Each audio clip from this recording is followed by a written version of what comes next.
Election commission کے فیصلے کے خلاف اپیل دائر کریں گے۔ الیکشن کمیشن نے صرف پی ٹی آئی کا فیصلہ دیا، بتایا جائے نون لیگ کے پاس اربوں روپے کہاں سے آئے اور کہاں خرچ ہوئے۔ فواد چودھری کی میڈیا سے گفتگو۔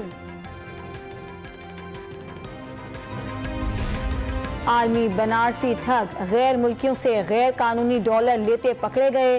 اسلامی ٹچ دینے والے فنکاروں کو اب قانونی ٹچ کی ضرورت ہے۔ فورن فنڈنگ کے مجرم 8 سال سے قانونی ٹچ سے بھاگ رہے ہیں۔ وفاقی وزیر داخلہ رانا ثناء اللہ کا بیان۔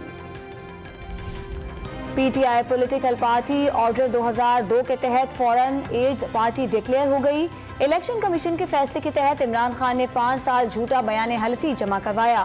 فورن فنڈنگ کیس کا فیصلہ آ گیا، اب قانون کے مطابق عمل درآمد ہو رہا ہے۔ مریم اورنگزیب کا بیان۔ فورن فنڈنگ کے ذریعے پاکستان کو غیر مستحکم کرنے کی کوشش کی گئی۔ فورن فنڈنگ کیس کے بعد پی ٹی آئی بوکھلاہٹ کا شکار ہو گئی۔ عمران خان جلسوں کے ذریعے اداروں کو بلیک میل نہیں کر سکتے۔ لیگی رہنما عظمہ بخاری کی پریس کانفرنس۔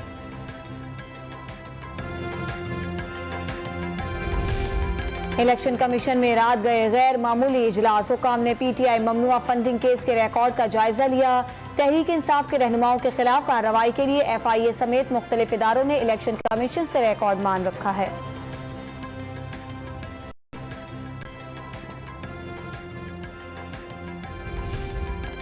کراچی میں آج ہلکی اور معتدل بارش کی پیشگوئی، منگل تک وقفے سے برسات کا امکان۔ 10 اگست سے شہر عقائد میں گرج چمک کے ساتھ تیز بارش متوقع۔ محکمہ موسمیات کو کراچی سمیت سندھ کے شہری علاقوں میں اربن فلڈنگ کے خدشات۔ بلوچستان میں سیلاب اور بارشوں سے مرنے والوں کی تعداد 176 ہو گئی۔ لسبیلا کے علاقے لاکھڑا میں متاثرین کھلے آسمان تلے زندگی گزارنے پر مجبور۔ سڑکیں تباہ ہونے سے خوراک کی ترسیل میں مشکلات۔ متاثرہ علاقوں میں امدادی سامان کی فراہمی جاری۔ راجن پور میں سیلابی ریلا کچے کے علاقے میں داخل، علاقہ مکینوں کی نقل مکانی۔ کوٹ مٹھن اور رجحان میں کھڑی فصلوں کو نقصان پہنچا۔ کرک کی داراب خیل کالونی میں گھر میں گیس لیکیج دھماکہ، چھت گرنے سے ماں اور بیٹی موقع پر ہی جاں بحق ہو گئیں۔ 7 افراد زخمی، شدید زخمیوں کو پشاور کے اسپتال منتقل کر دیا گیا۔